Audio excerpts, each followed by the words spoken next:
All right. If you could just take a minute, introduce yourself, and kind of give just a brief job description of what you do. My name is Tim Whitcomb, the Sheriff of Cattaraugus County. Our organization has about 220 employees and are structured in 5 divisions. So we have a jail, 150-bed facility where we have many correction officers. We also have a communications division where they field 911 calls, fire and ambulance services for all 32 townships of Cattaraugus County. An administration division, a patrol division, whose responsibilities include protecting and serving all of the needs of the community specific to crime. And we also have an investigation division for when our patrol deputies do preliminary investigations on crimes that elevate to a felony category. Okay. What is your role, or describe the role of your staff in responding to child abuse reports in this area? Any allegations of abuse of children, whether it's physical, emotional, or sexual, will oftentimes qualify as a violation of law, as New York State has established. And those can be broken down into 3 categories: violations, misdemeanors, and felonies. Our patrol division has the responsibility to respond to all 3 of those. And according to our standard operating procedures, it is also the uniformed deputy's responsibility to entirely complete the investigation if it is a violation of law or a misdemeanor. Okay. The worst possible punishment for a violation, to give it some boundaries, is 15 days incarcerated in jail. Nobody usually gets that for a violation. An example, speeding on a highway is a violation. Most people get a ticket, pay a fine, get points, and move on. A misdemeanor is a more severe category of crime, and the worst possible punishment is 1 year incarcerated in jail or a $1,000 fine.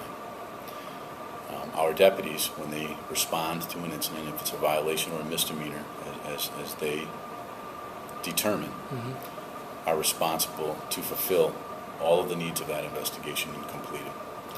If it is a felony investigation, and in this case we're talking about rapes or sexual assaults that involve minors, or sexual activity that is conducted by force, any type of deviant sexual intercourse or sodomies, forcible touchings, those would fall under a felony category.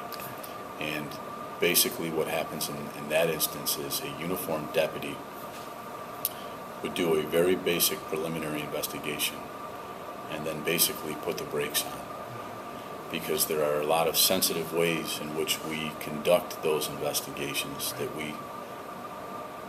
it serves the best interest for justice and for the victim and for the success of the prosecution of the offender if we immediately get a specialized investigator involved who can navigate through the investigation using a very specific set of skills.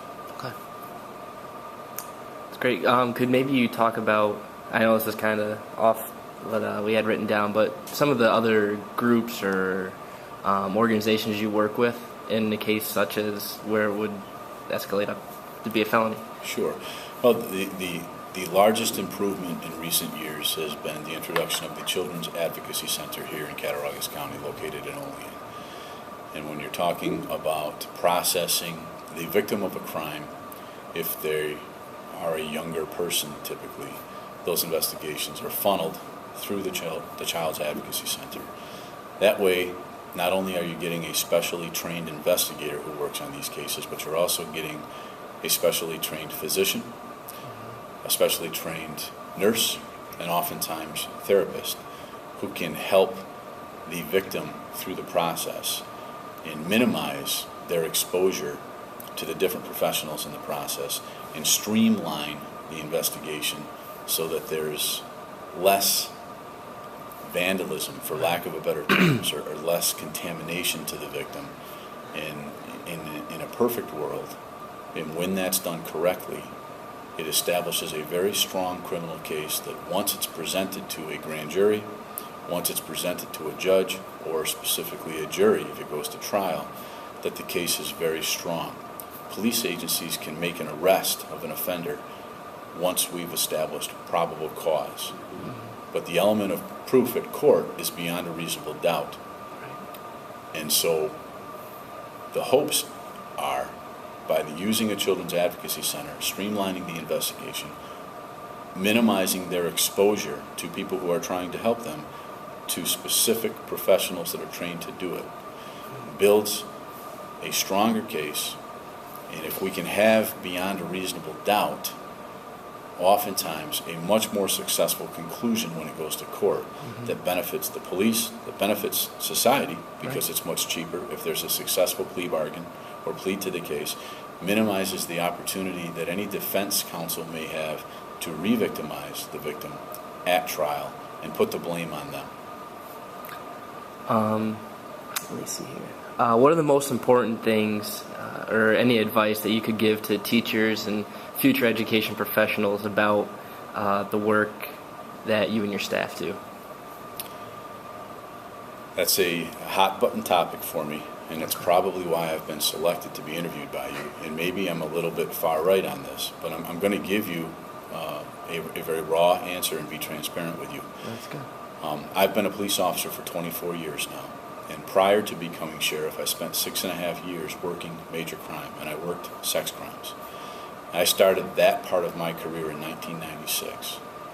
So I've had my finger on the pulse, so to speak, of sexual abuse investigations and their evolution since 1996 to date.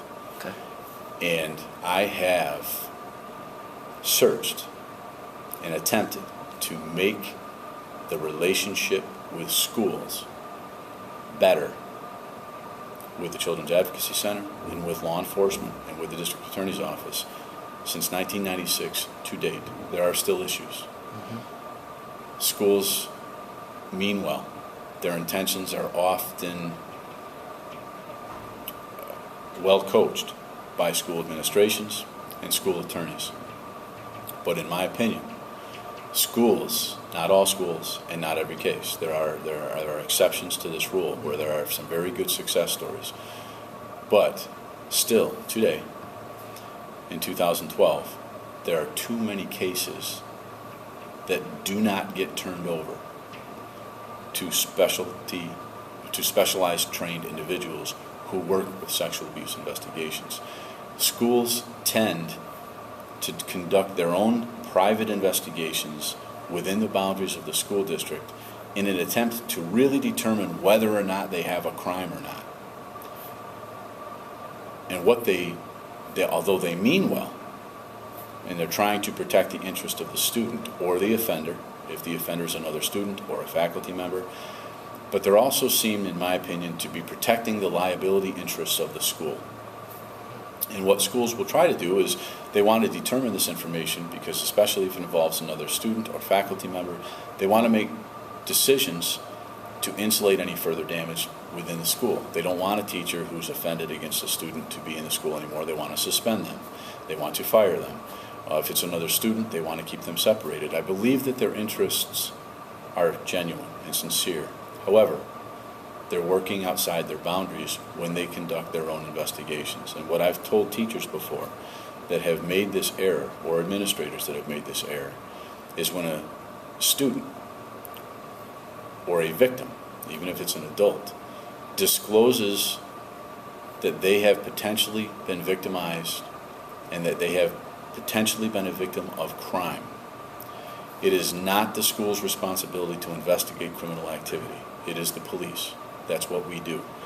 If an administrator went home after work, went into their backyard, and on the boundary of their property line looked into their neighbor's yard and saw a hand sticking up through the soil, they wouldn't do their own investigation to protect their backyard, to protect their interest. They would call the police. Very likely when the police got there, maybe they would unearth an old mummy or mannequin from a department store that somebody had inappropriately discarded. It may turn out to be nothing. But it's not their job to determine that. Because when somebody discloses that they have been a victim, at that point, that person is an important ingredient in a criminal investigation. Criminal investigation is just that. We do many investigations where we don't arrest somebody because there are a lot of mitigating factors, and there are times that although something looks at face value, it might be a crime. Once you examine all of the other mitigating factors, there might not be a crime. When it's not a crime, and we've done our investigation, we are a public entity. We are the government. We will provide the results of our investigation to anybody that requests them. They can fill out a FOIL. We share the results of our investigation with any school district. If there's no crime, there may still be some school rules or policies in the school that were violated that they can discipline that student or faculty member with and move forward. And I can guarantee you, in all cases, our investigation would be much more comprehensive and forensic than any school investigation, and they'd have more ammunition if they wanted to use disciplinary charges. And the interesting thing about that is we were willing to share that with them when we're done with our investigation. When we do that investigation, if it is a crime, we're of course going to make an arrest in the interest of justice and to protect the justice of that victim and seek accountability for the offender. That's our role. When schools do their own investigation, they flat out compromise our ability to do a quality investigation. They interfere with it. They inadvertently tamper with evidence. They inadvertently put the suspect on guard. They inadvertently drive the suspect to an attorney where some of our covert techniques are now out of bounds and we can no longer do. And all too often, what will happen is they'll do their investigation, they'll suspend somebody with or without pay while the investigation continues, but because they've compromised the investigation, at that point, we may no longer be able to get to probable cause or beyond a reasonable doubt. Therefore, that faculty member, if it was a faculty member, can still gain employment in another school district if the suspension is upheld, or all too often in the same school district because the investigation was contaminated and fell apart. Interesting answer. We appreciate everything that you've said and we've shared with us. Is there anything else that you feel that you should add from your background being a sheriff as far as it pertains to child abuse? No, I appreciate the invitation to be interviewed today and to have the voice heard in an arena where it can make a difference. I've typed up letters and sent them to school superintendents and school principals. I've attended their meetings and I've expressed my concerns to them. To some degree, it's made a difference in some school districts. But here we are in September of 2012, and I know of 2 cases that should have resulted in felony charges this year that we were unsuccessful. They're still open. There's still hope. The statute of limitations for a felony is 5 years. But 2 cases here in Cattaraugus County where, had they been brought to our attention at an appropriate time, and had we had the opportunity to work together with the school, and had they trusted us to protect their interest and ours simultaneously, we would be looking at 2 people with felony charges that would never be able to teach again. I can say that. Now, that being said, we've had another 4 or 5 cases this year where we have done that successfully with schools that have trusted us, that get it now. But there's still that bridge that seems to be we're apart on.